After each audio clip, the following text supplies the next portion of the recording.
Dios nos dio la bendición de poder hacernos ciudadanos hace unos años atrás, aquí en los Estados Unidos, y yo saqué mi pasaporte porque iba a viajar a Argentina en esas fechas, y ese era el tiempo cuando había un revoltijo por los pasaportes y no llegaban a tiempo, ¿no? Para hacer la historia corta, me fui sin pasaporte. Bueno, me fui con el pasaporte mexicano y dije, pues me voy con el pasaporte mexicano.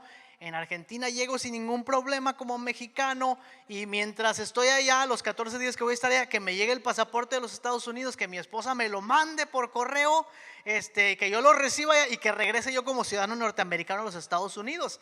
¿Qué les parecía esa idea? Muy buena. El único problema es que el pasaporte no llegó. Y llegó el día anterior a que me tenía que regresar a los Estados Unidos, y el pasaporte no llegaba, y yo le llamaba a mi esposa y ella decía, pues ¿qué hago? Si todos los días voy al correo y no está el pasaporte. Pues ¿qué creen? El pasaporte no llegó. Entonces tuve que cambiar mi vuelo y me regresé a la Ciudad de México, donde estuve esperando unos días a que llegara el pasaporte. ¿Y qué creen? No llegó el pasaporte. Y entonces agarré un vuelo de la Ciudad de México a Mexicali y dije, pues voy a estar ahí unos 2 días más en lo que llegue el pasaporte. Pero ¿qué creen? No llegó el pasaporte, nunca llegó el pasaporte, y me quedé atorado ahí en Mexicali por un buen tiempo, y no había nada que podía hacer. Estaba en medio del camino, literalmente estaba a medio camino de mi casa. Estaba en Mexicali, que es la ciudad donde vive mi mamá y mis hermanas y hermanos, y me sentía como en casa, pero la verdad no estaba en casa, estaba a mitad del camino de mi casa. Finalmente me atreví a pasar así por la garita sin pasaporte, y le dije al oficial de migración, sabes que no tengo mi pasaporte, pero aquí traigo mi licencia, y Dios me dio gracia y me dejaron pasar. Pero el tiempo de espera fue muy difícil. O sea, estar esperando algo siempre es una cosa difícil, ¿no es cierto? Ese tiempo cuando estamos como decimos en inglés, en in between, cuando no sabemos, cuando no vamos para atrás, pero tampoco vamos para adelante, como que estamos en medio, y es un tiempo muy difícil, sobre todo un tiempo muy difícil cuando esperamos, por ejemplo, la resolución de un problema. ¿Cuántos de ustedes han estado esperando la resolución de un conflicto por tiempos y tiempos y no se soluciona? ¿Cuántos han estado esperando a sentirse completamente sanos, físicamente, emocionalmente, espiritualmente, y estamos en ese tiempo donde vivimos en medio y las cosas no llegan? Cuando esperamos, por ejemplo, la respuesta a una necesidad, o aplicamos para un trabajo y no nos llega pronto la respuesta, y esperamos y vivimos como en el centro. Les digo esto porque si alguien entiende lo que es vivir en el in-between o vivir entre dos espacios, somos los inmigrantes. Que la mayoría de nosotros que estamos aquí, si no es que todos, somos inmigrantes, y entendemos esta idea de vivir en el medio de dos espacios. Es más, y nuestra designación social como México-americanos o salvadoreño-americanos o hondureño-americanos, como sea, o latinoamericanos, no somos, como decía la de la película, no somos ni de aquí ni somos de allá. Somos extranjeros aquí y somos extranjeros allá. Vivimos más que todo en el guión, o sea, en medio de las dos cosas. Entendemos perfectamente lo que significa vivir como una comunidad que espera, como una comunidad expectante, una comunidad que vive en el hyphen, en el guión, en medio de las cosas. Y la iglesia también es una comunidad que vive en el in-between, en medio de dos espacios. Somos la comunidad que espera, o como decía el devocional del jueves. Por cierto, no sé cuántos han tenido la oportunidad de bajar el devocional de nuestra página y estar leyendo las escrituras y las lecturas de ahí. Pero hay un devocional que ustedes pueden bajar ahí en el Linktree y pueden utilizarlo cada semana. Y el del jueves decía que nosotros somos una comunidad, que somos gente de esperanza, decía. La iglesia es gente de esperanza. Creemos que Dios se ha acercado a nosotros en la persona de Jesucristo, que Dios ha acercado su reino a nosotros en la persona de Jesucristo, pero a la vez vivimos en este mundo. O sea, ¿cómo está eso? Vivimos nosotros como lo que se conoce como una comunidad escatológica. O sea, vivimos como si el futuro ya hubiera llegado, pero en el presente. Es complicado, ¿no es cierto? Vivimos un futuro en el presente, para ponerlo de otra manera. Vivimos un futuro en el presente y esto nos presenta muchas complicaciones a todos nosotros. La primera de ellas, y tal vez la más importante, es que nos toca a nosotros, a la iglesia, aprender a vivir en medio de dos espacios, o a vivir en el porvenir, o a vivir en el in between. Esto es crucial principalmente cuando hablamos acerca de la paz. Cuando hablamos acerca de la paz, los cristianos creemos que la paz ha llegado en Jesucristo, ¿verdad? O sea, Él es el príncipe de paz. Y creemos que, sobre todo en estos tiempos en que a cada rato nos recuerdan, ¿verdad?, que la paz ha venido en la persona de Jesucristo. Creemos que la paz se ha manifestado en Jesucristo. El ángel les dijo: he aquí les doy buenas nuevas de gran gozo, que serán buenas nuevas de paz, dice, que serán de gran gozo para toda la humanidad. Buenas nuevas de paz para toda la humanidad. Y el conflicto es este, que a pesar de la victoria de Cristo en la cruz, la paz, no solamente la paz en el mundo, en nuestras comunidades, en la sociedad, no parece haber llegado, pero también la paz interior. Por ejemplo, todavía hay pecado y maldad en el mundo, ¿cierto? Todavía hay conflictos familiares. Todavía tenemos problemas matrimoniales. Pensé que iban a decir sí, un amén o algo así como eso. Todavía experimentamos el dolor de la muerte. Todavía nos enfermamos. Todavía vivimos vidas que no son completamente lo que debiera ser. No solamente en el mundo en general, pero en nuestras familias. Y lo más asombroso de todo es que también ocurre en la iglesia. O sea, nosotros que somos gente de paz, no vivimos en completa paz. No podemos vivir en completa paz. Por más que intentamos y tratamos, como que algo de alguna manera siempre nos roba la oportunidad de tener completa paz. Si tan solo pudiéramos vivir todos en paz. No es esa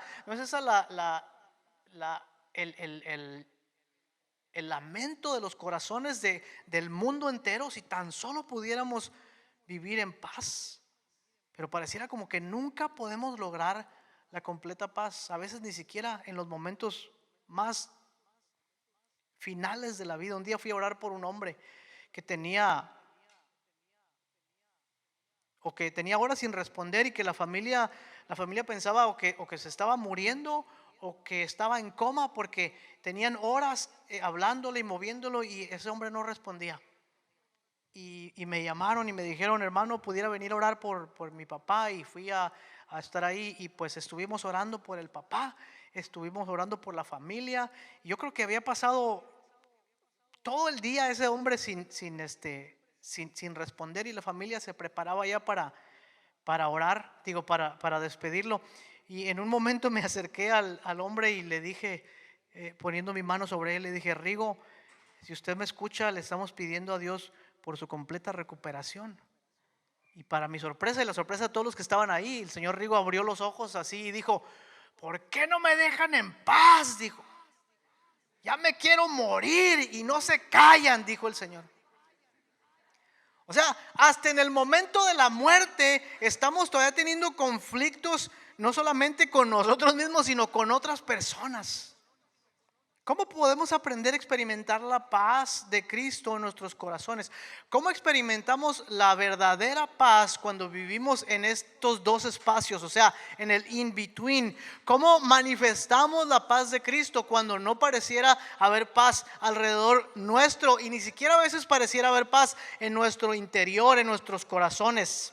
Quizás sea tiempo de que nosotros los cristianos comencemos a expandir.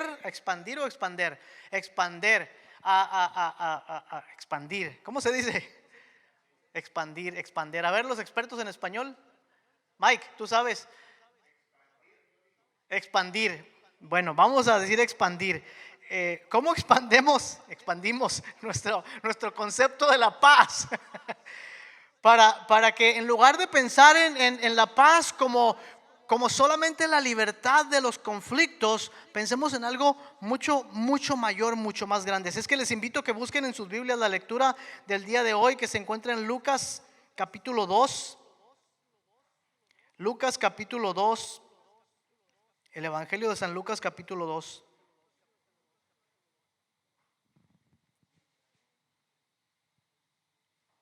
¿Es 2 o es 3? Ya ni me acuerdo. ¿O es 1?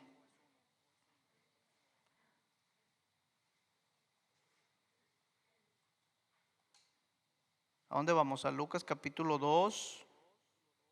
No, Lucas capítulo 3. Discúlpenme, Lucas capítulo 3. Mis notas estaban mal.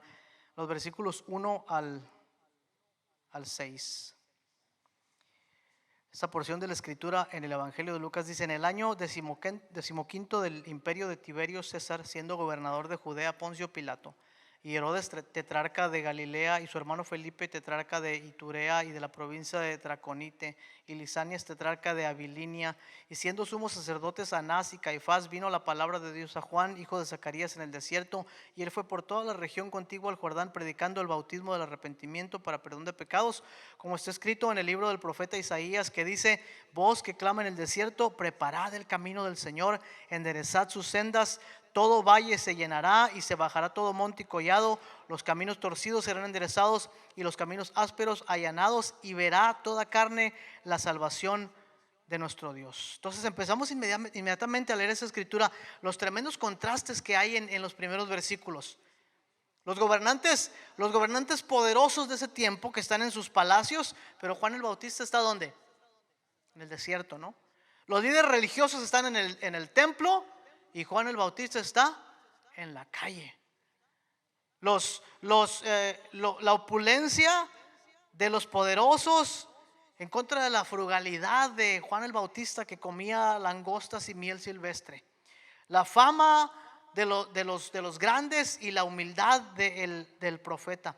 La riqueza contra la pobreza, la comodidad contra lo inhóspito, el poder contra la debilidad, el control en lugar de la dependencia.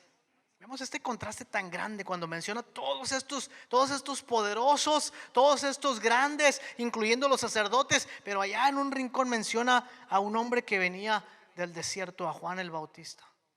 Y es a él a quien le llega la palabra de Dios en el desierto, porque no le llega a los poderosos en sus palacios, le llega a Juan en el desierto. No le llega a los líderes religiosos en el templo, le llega a Juan en el desierto. Y se dan cuenta que la lista es impresionante de los primeros nombres que leemos ahí. Son los nombres de las figuras que aparecen en las crónicas de la historia mundial como los influyentes, los poderosos, los grandes. Y a simple vista pareciera que el control del mundo está en manos de Herodes, en manos de los líderes religiosos, en manos de los poderosos, en manos de los gobernantes. Así pareciera esta lista. Pareciera que ellos tienen la última palabra. Pareciera que esta lista de poderosos hace que el mundo está siendo gobernado por alguien más, que el reino de los cielos en realidad no se ha acercado como Juan lo pensaba. Pero dice ahí que la palabra de Dios vino a Juan en medio de ese despliegue de poderes. Es como si la escritura quisiera poner más énfasis en qué condiciones viene la palabra de Dios a la humanidad. Es como si pusiera más énfasis en cómo la palabra de Dios llega a nosotros, a la humanidad. Así como Jesús mismo vendría al mundo de una manera no como lo esperaríamos, sino en la oscuridad de la humanidad, en la forma de un pequeño bebé. Y dice la escritura que Juan fue por toda la región predicando la palabra del Señor. Aquí vemos un hombre que no tiene estatus, no tiene poder terrenal, no tiene riquezas, no es un influencer, no tiene mucho dinero, tal vez no tiene nada de dinero, no tiene una posición que otros envidien. Es un hombre que viene al mundo con un mensaje muy sencillo, con un mensaje profético. ¿Y qué es el mensaje que Dios le está diciendo a su pueblo en este pasaje que leemos? Vamos a mirarlo una vez más. Dice la escritura comenzando en el versículo 4. Como está escrito en las palabras del profeta Isaías, diciendo: voz que clama en el desierto, preparad el camino del Señor, enderezad sus sendas, todo valle se rellenará y se bajará todo monte y collado, los caminos torcidos serán enderezados y los caminos ásperos allanados, y verá toda carne la salvación de Dios. ¿Cuál es el mensaje entonces que Juan predica? Lo primero que vemos es que dice que la llegada de la paz inicia con el perdón de pecados. Esto es una cosa muy importante que debemos reconocer. ¿Se dan cuenta que siempre que iniciamos nuestro servicio, casi siempre iniciamos confesando nuestros pecados? ¿Por qué hacemos esto? Porque la verdadera paz viene únicamente cuando confesamos nuestros pecados. Cada vez que nosotros hemos perdido la paz, podemos encontrar en el centro de nuestro corazón que nos hemos desviado de los caminos del Señor. Podemos encontrar el pecado en nuestras vidas y nos hace perder la paz. ¿Cuántas veces batallamos con nuestras propias vidas y cuántas veces luchamos con nuestros deseos? Y lo único que nos damos cuenta que nos está robando la paz es que hemos dejado que el pecado llene nuestros corazones. Entonces la paz llega con el inicio. La paz llega con el perdón de los pecados. Y el perdón de los pecados inicia ¿con qué? Con el arrepentimiento. Dice: preparen el camino del Señor, enderecen sus sendas. Enderecen sendas para el Señor. Y después dice: todo valle se llenará y se bajará todo monte. Y en esto Juan está diciendo que los reinos de este mundo, que parecieran tener el poder y el control de la humanidad, realmente están a punto de perder su poder. O sea, aquellos poderosos que parecieran tener todo el control de la economía y de la religión y de nuestras vidas, dice esta parte de la escritura que esto está por pasar. Y los caminos torcidos serán enderezados, es decir, llegará la libertad para poder caminar con el Señor. Y al final dice: y verá toda carne la salvación del Señor. Es decir, que la humanidad entera, la creación entera va a disfrutar de la paz de Dios, del shalom de Dios, de esta eterna paz que Dios quiere para su creación. Que la libertad, la creación misma será libertada y Jesucristo vendrá para reinar por siempre sobre su creación. Hermoso, ¿no? El mensaje de Juan. Sin embargo, llevan 400 años el pueblo de Israel, desde que salieron de esclavos a Babilonia, desde que fueron exiliados a Babilonia.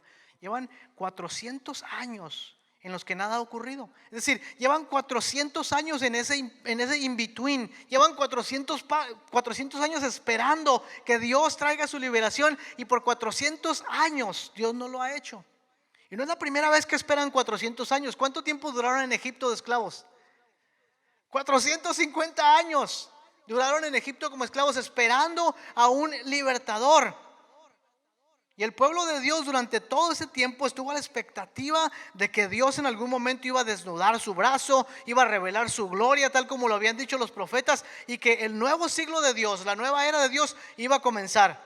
De cualquier manera, ¿se imaginan ustedes que esperáramos 400 años para que la paz viniera a nosotros? O esperar 400 años para nuestra completa redención o nuestra salud, o que nuestros problemas se solucionaran. 400 años esperando.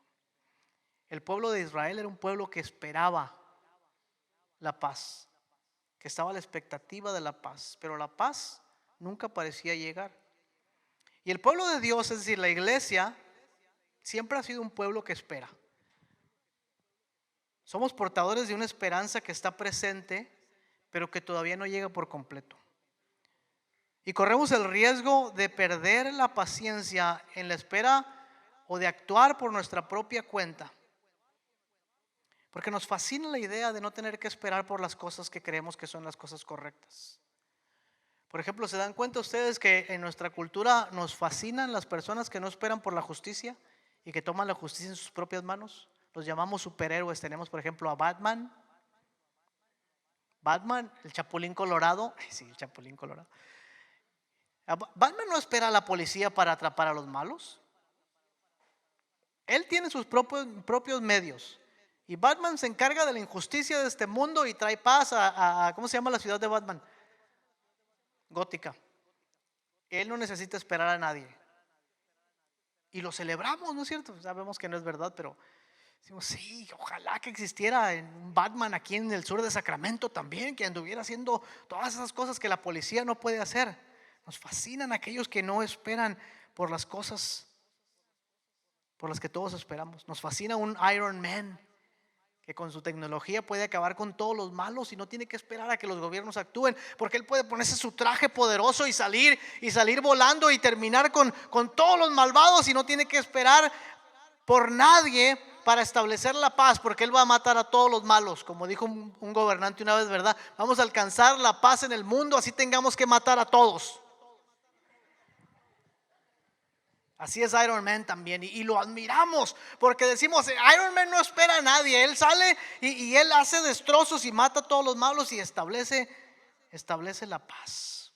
Estamos enamorados de aquellos que no esperan por la justicia.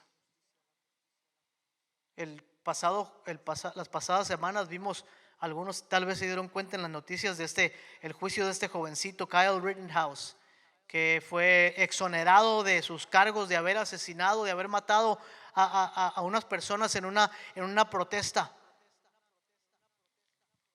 Y tal vez fue la decisión correcta, tal vez no sabemos realmente, porque hay muchas cosas que nosotros no logramos entender de cómo se llevan a cabo estos juicios. Pero una cosa sí sabemos, que una persona que ha matado a otras dos personas no sale con la frente en alto como si fuera un héroe, ¿verdad que no?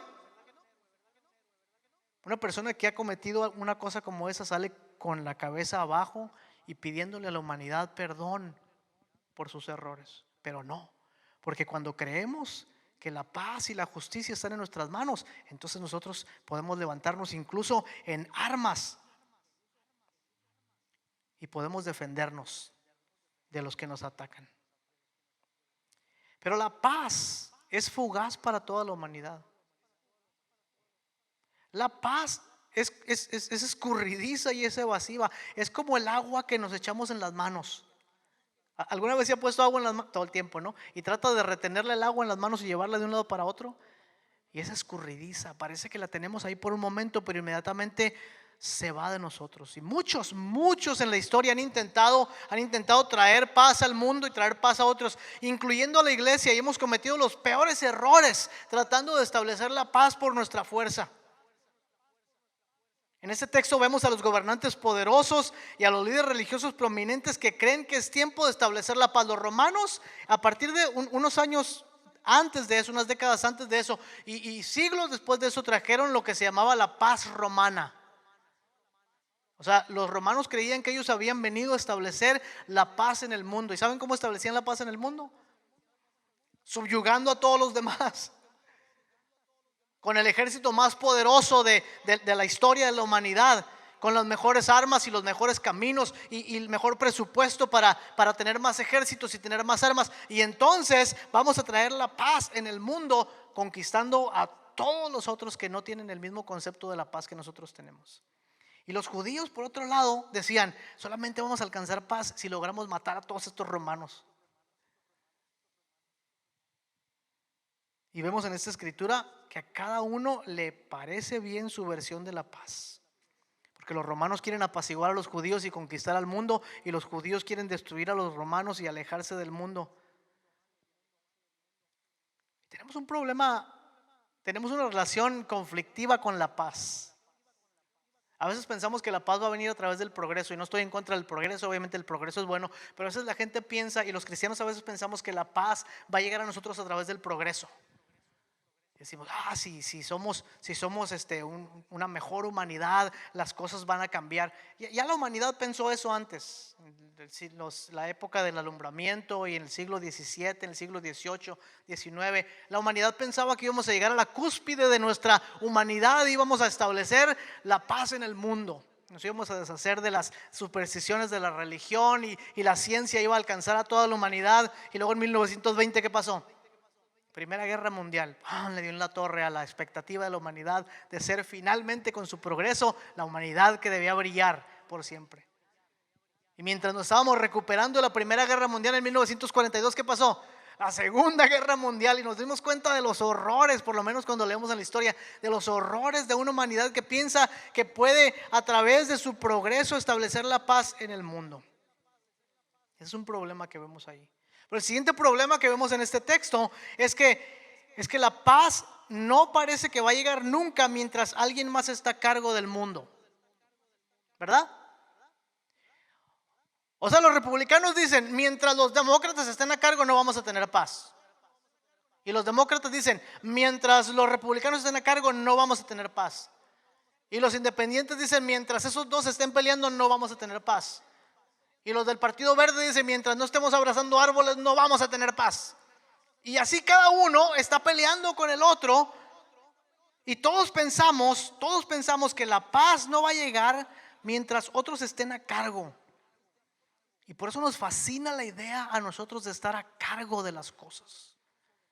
Nos fascina la idea de que alguien de nuestro bando esté a cargo, porque si alguien de nuestro bando está a cargo, eso significa que nosotros vamos a estar en paz. ¿Y saben qué? Una y otra vez hemos experimentado el fracaso de los gobiernos del mundo. Por lo menos en la historia moderna hemos experimentado el fracaso de todos los gobiernos del mundo, desde el comunismo, pasando por el socialismo democrático, el socialismo democrático, la democracia misma. Hemos experimentado los fallos de todos los gobiernos. Díganme si no. Y no han podido traer la paz ni al mundo ni a sus propias políticas. Por eso San Agustín decía que la paz en la ciudad terrenal solamente se obtiene a través de la violencia. No estaba diciendo que eso debiera ser, estaba diciendo que cuando el mundo quiere tener paz, únicamente puede hacerlo a través de la opresión de otras personas. Es decir, de maltratar a otros, porque lo que es paz para mí no es paz para ti. Entonces, aún la paz que experimentamos en el mundo es una paz incompleta y temporal. El dominio de los ídolos de nuestra cultura, a quienes nuestro corazón les ha dado el poder, demandan un sacrificio.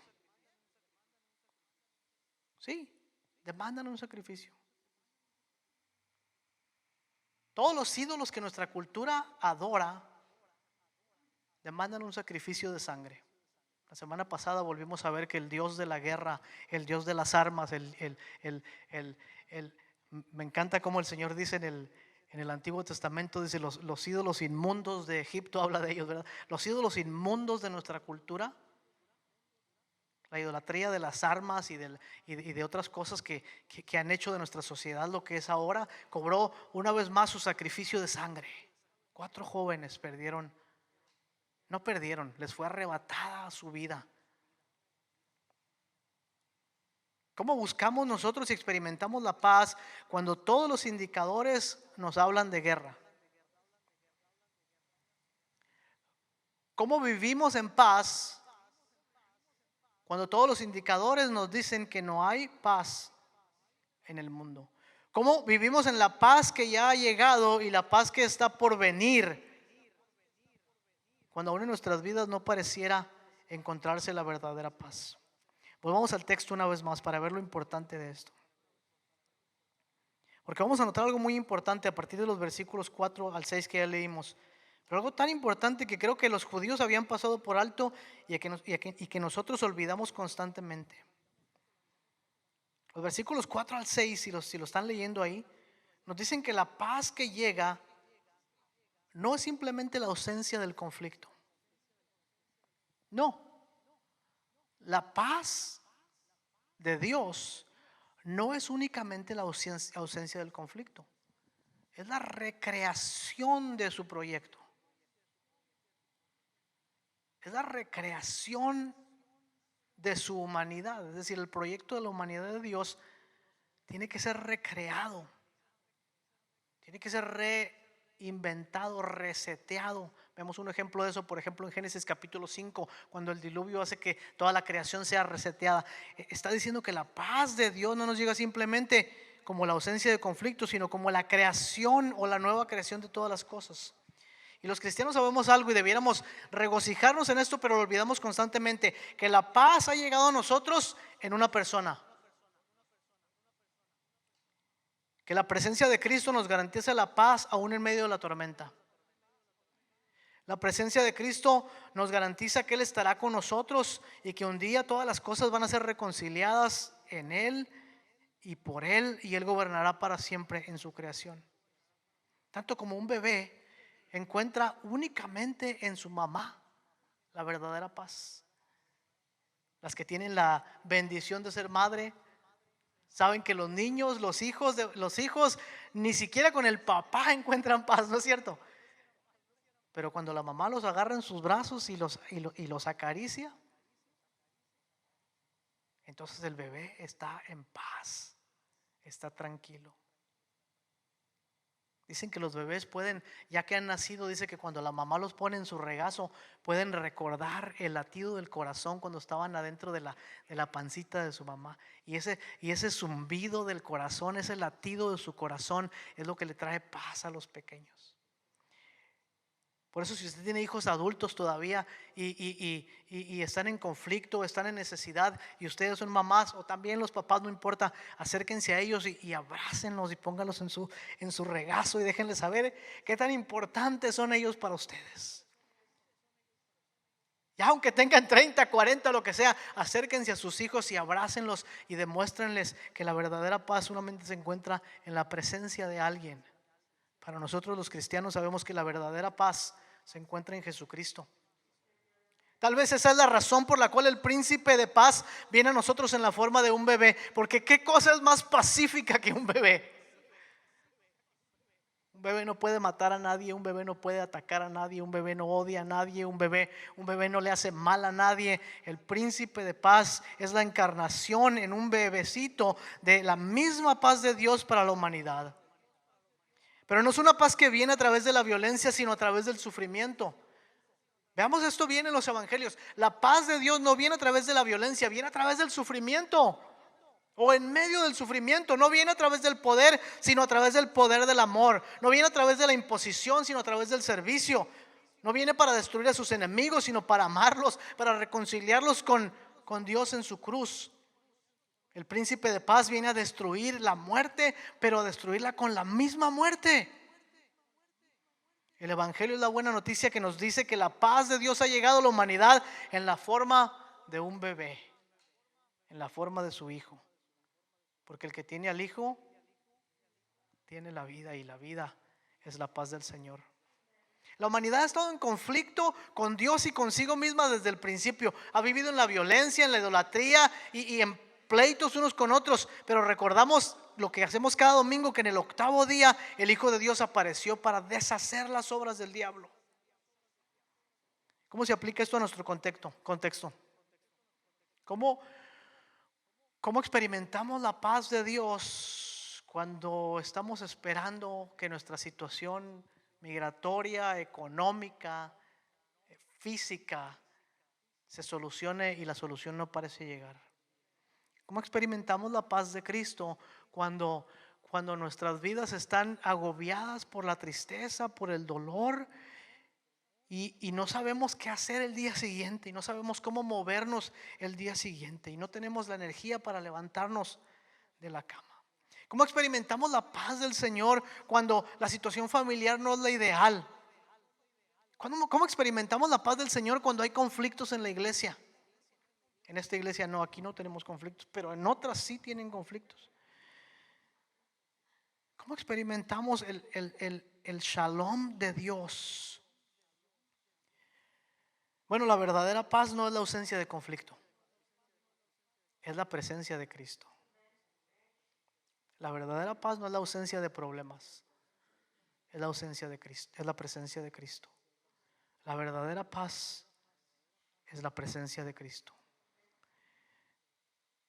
Y nosotros participamos en esta paz de Cristo al reconciliar a toda la humanidad con Jesús. Por eso es que también tenemos que expandir, y no me voy a meter en este asunto ahora, tenemos que expandir lo que nosotros llamamos evangelismo, como ir a decirle a alguien que Cristo le ama o a darle un folletito. No, estamos participando en la reconciliación y la paz del mundo. Nosotros somos los agentes de la paz de Dios.